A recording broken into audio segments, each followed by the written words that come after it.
सगळ्या गाड्यांच्या चाव्या झाल्या जातो.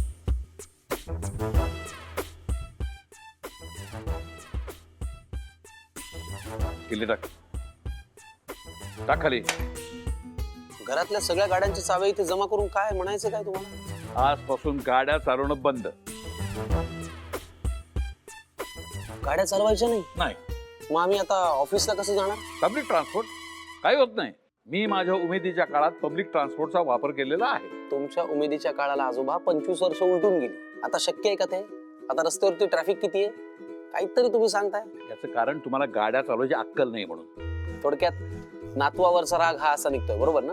हा सगळा विषय चालू असताना नातवाचं नाव घ्यायचं कारण नाही तुला सांगतो मी.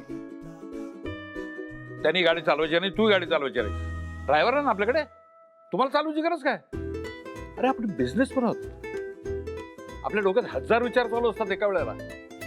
असं चालू असताना ड्रायव्हिंग करायचं ते काही नाही. आजपासून सगळ्यांच्या गाड्या बंद. बंद म्हणजे बंद. तुमचं म्हणणं मी शांतपणे ऐकून घेतलं की नाही? आता माझं म्हणणं ऐकून घ्याल का प्लीज? बोल. मुळात एक गोष्ट लक्षात घ्या, यशचा अपघात झाला याच्यामध्ये यशची काहीही चूक नव्हती. अशी कशी चूक नव्हती? ड्रायव्हर असताना ते गाडी चालवायची गरज काय? अहो पण गाडी कुणी जरी चालवली, जर अपघात व्हायचा तर तो होणारच ना. सिंपल आहे. याच्यामध्ये ड्रायव्हरचा किंवा यशचा दोषच नाहीये, सिच्युएशन्स आहे ना. असं कसा विचार करताय तुम्ही? तुम्ही या अँगलनी पाहिलं तर तुम्हाला सगळ्यांची चूक वाटेल. काही दिवसांपूर्वी तुम्ही स्वतः बाईकवरती किती लांब जाऊन आलात की नाही? तुम्ही स्वतः एवढे धाडसी आहात, वेगवेगळ्या सिच्युएशन तुम्ही स्वतः फेस करता आणि आता एवढ्या या छोट्याशा ऍक्सिडेंटला घाबरता तुम्ही. कमाल आहे आजोबा. यशने धाडसी व्हावं म्हणून त्याला लहानपणापासून ट्रेकिंगला पाठवलं, वेगवेगळे ऍडव्हेंचरस स्पोर्ट्स करायला लावले. कशासाठी? आणि आता एक ऍक्सिडेंट झाला आणि घाबरलात तुम्ही. तुम्ही जर असं घाबरून काळजी करायला लागलात ना तर आमचं जगणं मुश्किल होईल. असं कुठे असतं काय आजोबा? हे बघा, मी हे सगळं जरी बोललो ना तरी मी तुमची काळजी समजू शकतो. मी तुम्हाला एक प्रॉमिस करतो, इथून पुढे गाडी चालवताना आम्ही व्यवस्थित काळजी घेऊ, डोकं ठिकाणावर ठेवू. ओके? स्माइल करा ना यार.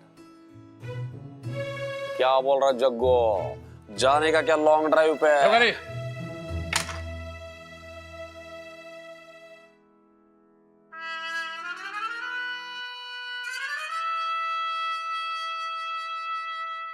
आता कसा जाणार मी ऑफिसला? यश सरांबद्दल कळलं ना? हो ना यार, शॉकिंगच आहे ना.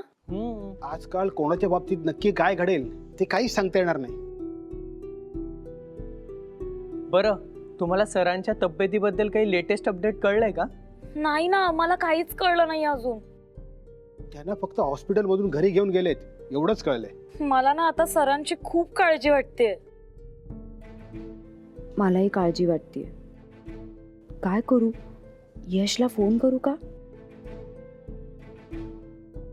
नाही, नको. एकतर तो फोन घेऊ शकेल की नाही ते माहिती नाही, आणि फोन घेतला तर कदाचित मला नीट बोलता येणार नाही. मेसेज केला तर हां, बेस्ट ऑप्शन आहे. मेसेज करते.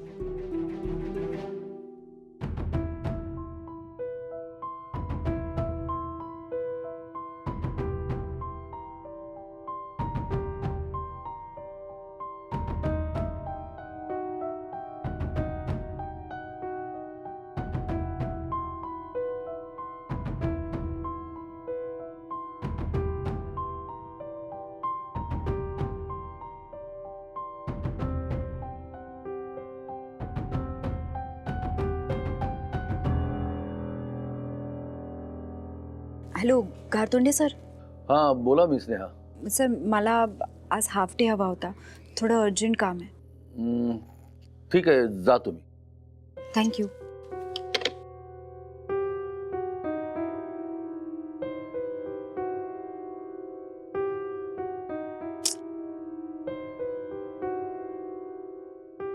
नेहा, काय झालं? एवढ्या घाईत कुठे जातेस? अगं, मला एक अर्जंट काम आठवलं, मी म्हणून जाऊन येते. असं कुठलं अर्जंट काम आहे? मला तरी सांग ना. उद्या तुला भेटून सांगते ना. अगं नेहा, तू अशी घाबरलेली का वाटतेस? नाही, उद्या बोलू ना आपण जेवायला. हां, चल मी येते. नेहा, एवढं काय महत्वाचं काम आहे की मलाही सांगत नाहीये ही? कमालच आहे यार हिची. तर आज काहीतरी महत्वाचं घडलेलं आहे म्हणून आपण सगळे इथे जमलो. मी तुम्हाला सगळ्यांना नेहमी सांगत असतो की पाण्याचा वापर काळजीपूर्वक करा, पण माझं तुम्ही कोणी ऐकतच नाही. मी एवढ्या पोटतिडकीने काय सांगतोय, का सांगतोय, हे जर तुम्ही आधीच लक्षात घेतलं असतं तर आज आपल्या सोसायटीवर हे पाणी टंचाईचं संकट आलंच नसतं.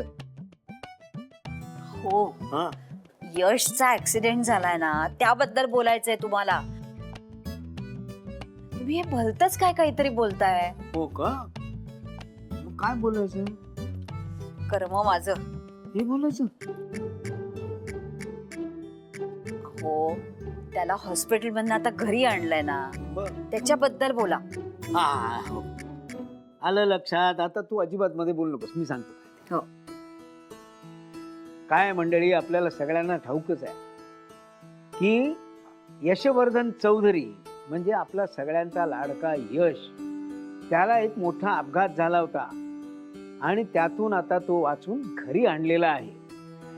अशा प्रसंगी आपली जवळची माणसं जर आपल्याला भेटायला आली तर कुठल्याही रोग्याला बरं वाटतं. म्हणून माझं असं म्हणणं आहे की आपण आता सगळेजण मिळून त्याच्या पॅलेसमध्ये त्याला भेटायला जाऊया. मला तर वाटतंय की मी त्याला आता कधी भेटायला जाऊ. हो ना, खूपच वाईट घडलं बिचाऱ्याच्या बाबतीत. आपण सगळ्यांनी गेल्याने त्याला जर बरं वाटत असेल ना, आपण सगळ्यांनी जाऊया त्याला भेटायला. बरोबर बोलताय काकी, तुमचं बरोबर आहे. एक मिनिट, आता तुम्ही जरा माझा ऐका.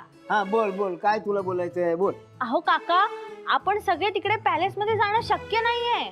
का शक्य नाही? अहो काकू, ते पॅलेस एवढं लांब आणि आपल्या सगळ्यांना तिकडे सहज आत सोडणार पण नाहीत. कधी नव्हे ते गुड्डी बरोबर बोलतीये.